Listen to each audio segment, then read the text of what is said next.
Hey, welcome to 2026. It's a perfect time to regroup. And that's exactly what we're talking today about. This is my special guest, Barbara Gustavson. And how are you doing today? I am doing great. How are you doing, Carrie? I'm doing fantastic. Look, we met 15 years ago. I was thinking about this and you and Paul the other day. And, take us back, 15 years ago, you were moving into leadership. And I look at you now and you're doing neuroscience and you've gotten a training. Kind of give us some of the backstory of how we got here. Yeah, so I can remember about the time that we met. That was a really huge step for me to Mm, get out, learn about coaching and training. As yes. a high introvert with a lot of anxiety and pent up energy, I took enormous steps. Like I really wanted to change some things in my lives. And looking back, what I didn't realize was my nervous system was way out of whack. I was Mm, what a lot of people are talking about being regulated. I was very dysregulated and mm. I was listening to a lot of, sound encouragement, take these big steps, jump in the parachute will appear. Yes, yes. I remember that. People, for me, it backfired. Okay. My anxiety grew.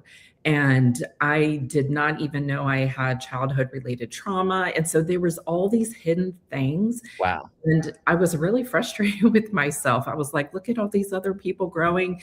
Look at me. It's actually getting harder. It's back. Mm, And I had no idea why. And I wish I could tell you that, one day the light bulbs all came on, but it was really through a series of missteps and getting back up and what I now call regrouping and allowing my nervous system to heal and become regulated and even understand my own wiring. That's when I really started noticing not big changes, but little subtle yeah. changes grew over time and led me to where I am today. First of all, thanks for being here because that's huge. I'm in my wife's office. My wife is a counselor and she sees people all the time with anxiety. And I mean, anxiety is exponential today.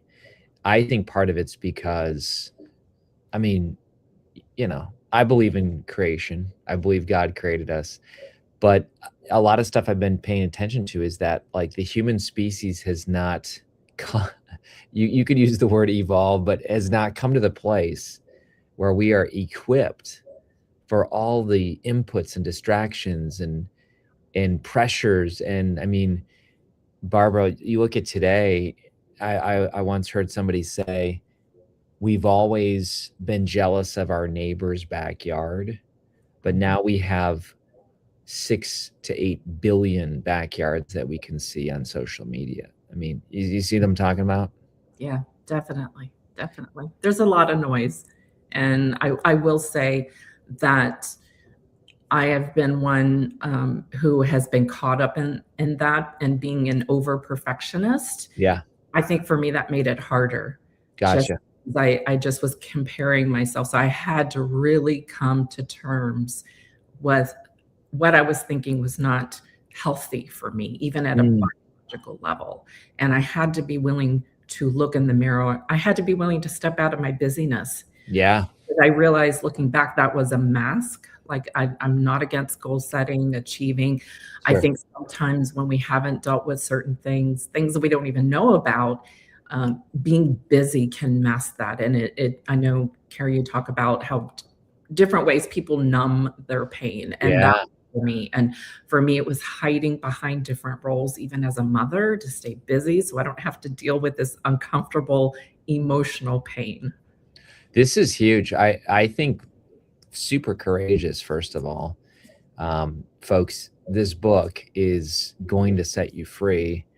Listen to what Barbara's saying. I mean, I know what community you're talking about, and I know you're not throwing anybody under the bus or anything, but you can be in communities or environments that the pressure to perform, I don't care if it's the church world or the corporate world or the coaching world, but I know what you're talking about. And there was an environment where it was very much pressure to perform and achieve.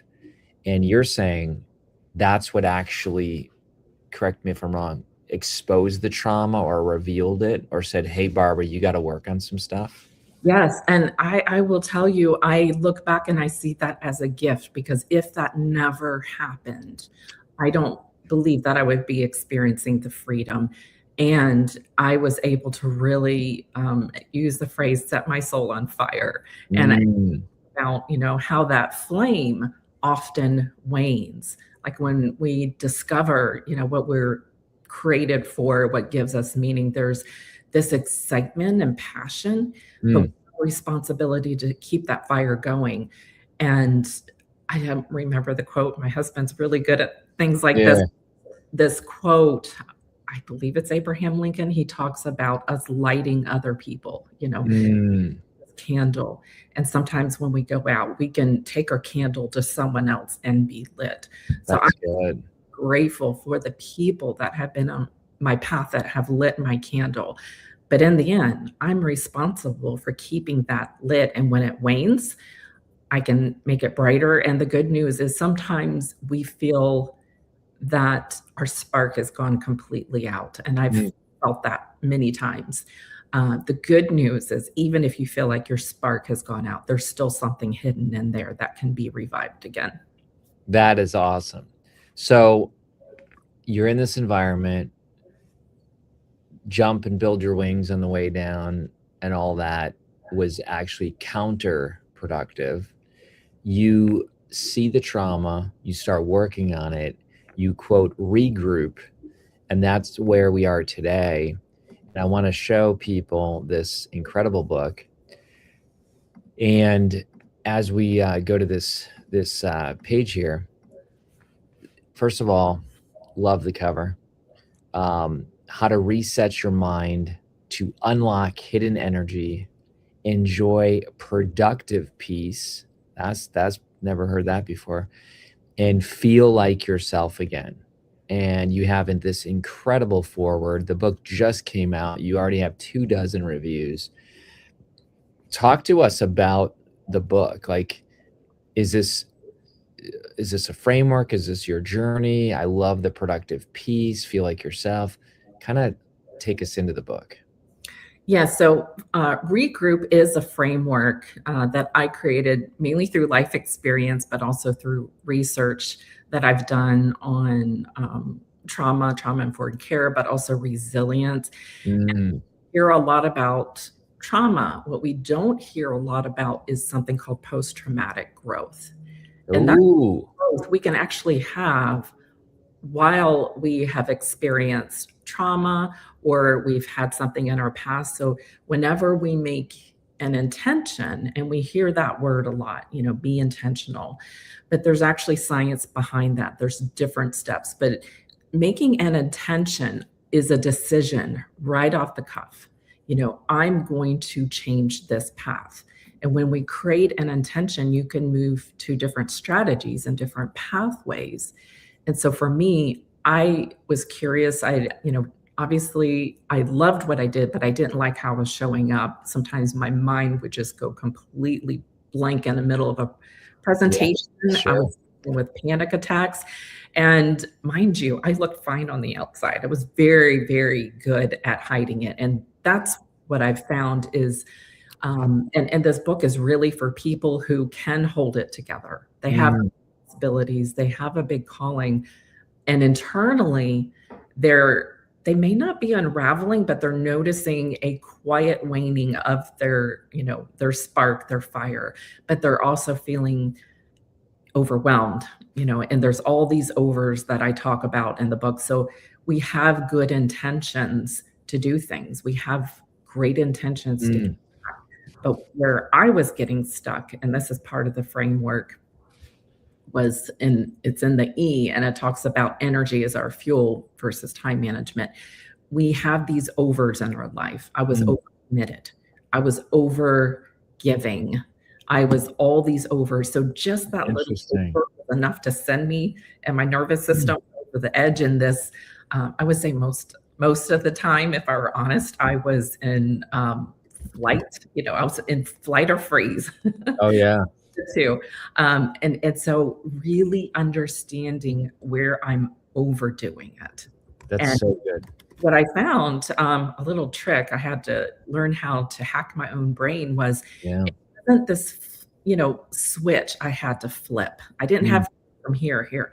I can just do a little less or a little bit more over here. And just that little bit, just a little stepping back to collect myself, to breathe, to get clarity was enough. And you I come like this.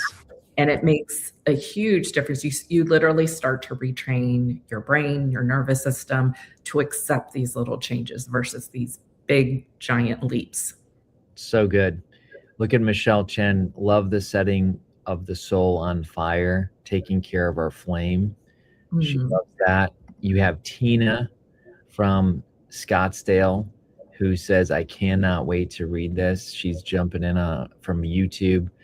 This is great, Barbara. So I think I was really drawn to you in this book because I had to, in real time at the age of 22, 23, while preparing to be a pastor, I had my panic, trauma, self-injury, like boom. It's like God, I think, exposes us not because he's cruel, but as you mentioned, to set us free.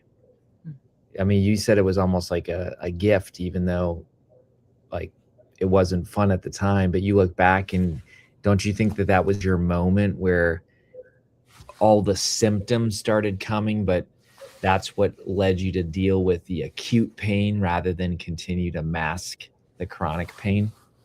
Absolutely.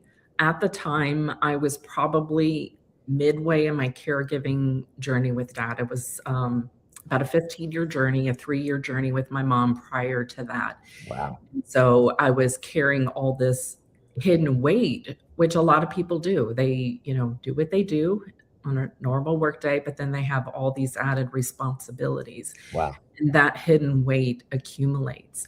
And so I was trying to do it all with the support of my husband, of course.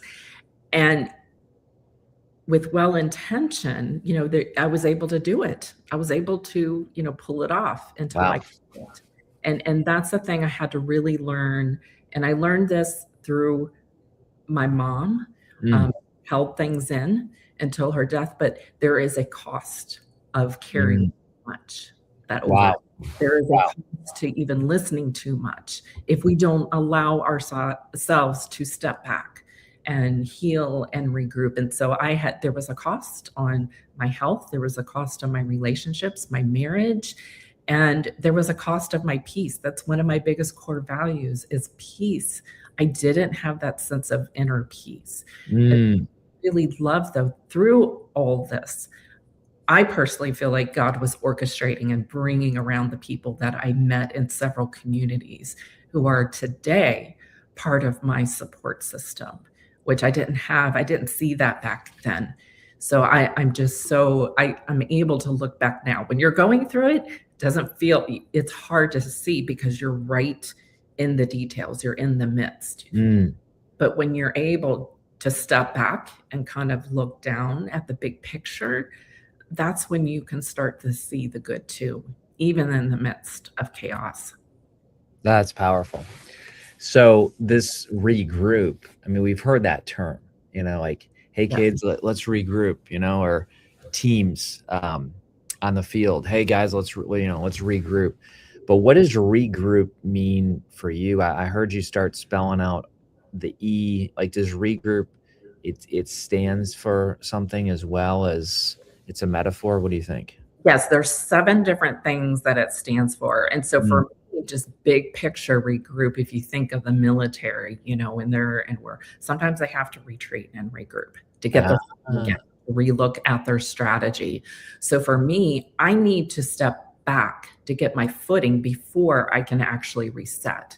Because I can go into reset mode, I can recharge, but if there's things under, these hidden barriers that we don't know that are actually going against us, yeah. resetting, it's not as effective. But if we regroup and really examine what's going on in our thinking and our energy, where we're feeling depleted, then we can make these tiny shifts, and the resetting Mm, comes much easier, and it starts to reset more. And I tell people that it's not an event, a one time. I still regroup. For the last 8 years, maybe 9 years, I take a monthly regroup where I actually get alone. I also have weekly, daily. If you were to look at my calendar, I have all these 5-minute slots with a little brain icon. And that's a reminder to schedule my brain break, my little regroup. So a lot of people don't have the luxury of stepping back mm, or what they're doing to take this long regroup or retreat. And so I've hopefully created, there's a list in the back of the book with different ideas, little mini regroups, mid-size and then long regroups. If people are feeling they need to take a sabbatical, I work with some of the busiest people, especially in healthcare. And sometimes just 1 or 2 minutes, several times a day, is enough to really give their nervous system a break and to give them these energy boosts throughout the day. mm. I like that. So does the crowd here. Brain breaks. That's pretty powerful. So, Barbara, I'm looking here. I dropped the link in, and we'll have people check it again. By the way, you got a whole nice crowd here. But if everybody can go to discovernextstep.com, and from there, Barbara, discovernextstep.com, they can, you said, click the word shop, and then it'll lead them to this page. Yes, they can go to that regroup-book.com, and what it'll do is it'll go to, if somebody's already bought the book, they can just put their order form. But Yeah. bonus is there is a companion journal if people really want to dig deeper as they're reading the book. There's also a study guide for teams. I really envision teams going through this together. Wow. And there's a little meditation, short meditation I did. And one of the things that's helped me, just because I'm very visual and I'm Mm, also tactical, I need something hands-on. I've put different things in my pocket over the years to really ground me. So I created these little affirmation pocket cards that people can download, print out, wow. stuff in their pocket, just as a reminder that they don't have to do it all. That, That's cool. you know, they can still be strong while they're struggling, and just little mindset shifts that they can have. That is cool. I love this. I mean, these are some serious bonuses, folks. So not only get the book, but the journal, the study guide, the meditation, and then the digital downloads. I mean, to me, that's like everyone's thinking new year. How do I approach this year to get different results? I mean, this is a very simple, affordable step so that you can essentially regroup before you start sprinting in 2026. What do you think, Barbara? Yes. So I've shifted. I don't do resolutions anymore, although I think they're amazing. For me, it's really, and I'm in the season of not what I can do more of, but what I can do less of. So that Yeah. overing, I'm a classic over, I can get into that. So that's where my support team steps in, and they're like, okay, I see you over giving, over committing. So my goal this year is what I can do less of, how I can really start to diminish even one over. That's so good. So let's say you and I are chatting a year from now, and you're saying, Carrie, I'm blown away by the response.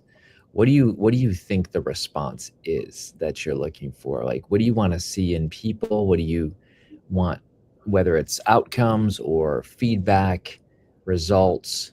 What do you think the goal is for you as the author? So I'll tell you, the first thing that comes to mind is for someone to realize there's nothing wrong with them, Mm, but that that's their nervous system might be dysregulated. And I think that alone will expand our compassion for ourselves, but also it'll trickle on to others. I think if I knew that one thing, that there's nothing wrong with me back then, I would have seen things quite a bit differently. That's powerful. Well, and I see the world through intellectual property, and I see so many things here that are so incredible. Like turn time management into energy management. That sounds cool. Learn to work with your brain, not against. I mean, how many people literally are at a war with themselves? What do you think?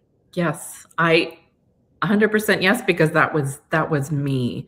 Yeah. And I think when I really started to understand my biology, my physiology, and through the work of Dr. Amen and Amen University, just learning foundational basics like your iPhone. We don't need to learn how the whole thing works. But if we know the basics, we can move through life with more ease, so it's really understanding how we're wired, our psychology, understanding our brain type, which I talk about in the book too. That was little things like that gave me knowledge that I can use in real time. I see this book as giving people tools to be successful, tools to make it through their day, tools to handle anxiety. What do you think? Do you see it almost like as a toolbox as well? It's a toolbox, and I know myself when I see tools, I'm like, yes, but I encourage people to pick one of those tools. Try it out. Don't try everything. Try it out. See how it works. Then pick another tool and Yeah. try it out. See how it works. See how you can adjust it Yeah. and tweak it to fit your situation and what you're going through. Tools can be revolutionary. I mean, even I was given a tool up until now, and you might be like, what is that even? But you hear it all the time, like young people, I'm never going to be successful. I'm never going to remember people's names. I'm never, and I say, hold on, up until now. Up until now. Because up until now gives you the permission and ability to create a new future.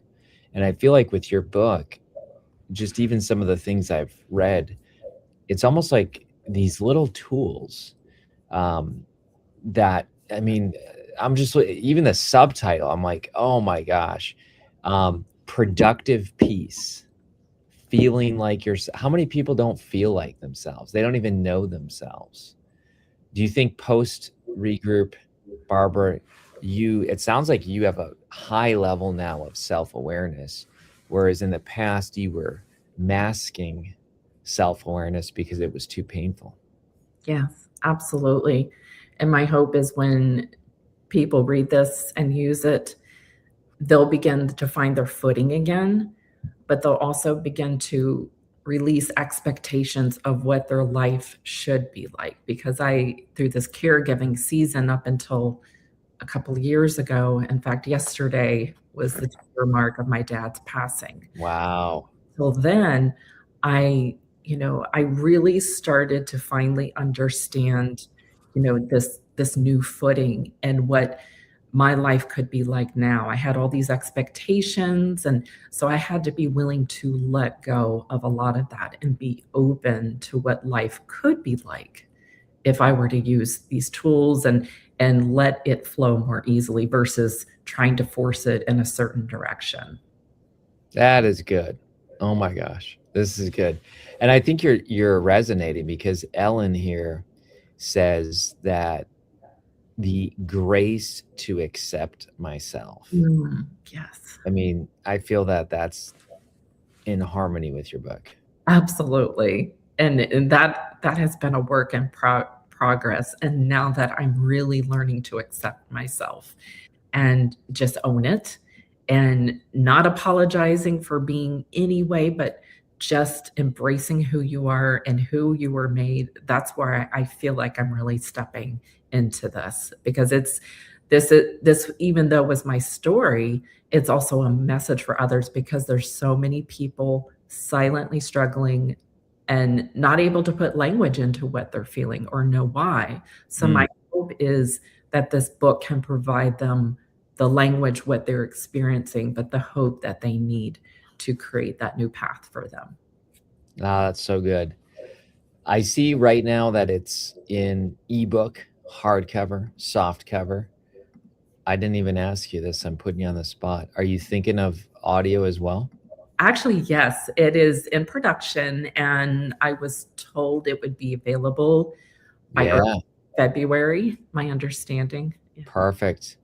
Well, I know a lot of people like the physical book, and I would encourage everybody. It's one of these books where getting it in multiple versions is going to be really profitable and helpful.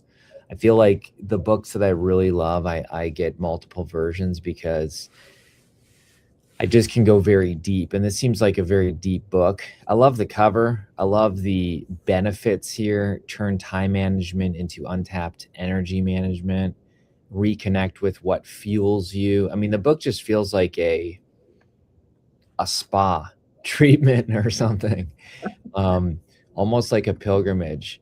But Barbara, this is fantastic. I'm so glad God connected us 15 years ago. You and Paul are amazing. Even one of our teammates, Julia, says I'm about halfway through the book.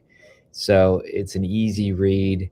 Um, I want you to celebrate yourself. This is a big journey. I mean, I feel like, as a friend of yours, I can say this, but it feels like you've really come into the full essence of who God's made you to be through this book. Thank you, Carrie. And I just want to thank you and your amazing team for helping me get this message out. And I want to thank, I'm excited to see who's on the live. Like, I just want to Yeah. with a cup of coffee, but I know so many of these amazing people. And for those who are willing to jump in without knowing me, thank you so much for being here. Yeah. Even our buddy Nathan, I mean, look at this. This is like a blast from the past. I love it. But folks, get the book. Tanisha's going to drop in links for the book. It's on Amazon. It's available worldwide. It already has 24 reviews. And Barbara, thanks for giving the world this gift today. Thank you, Carrie. Many blessings.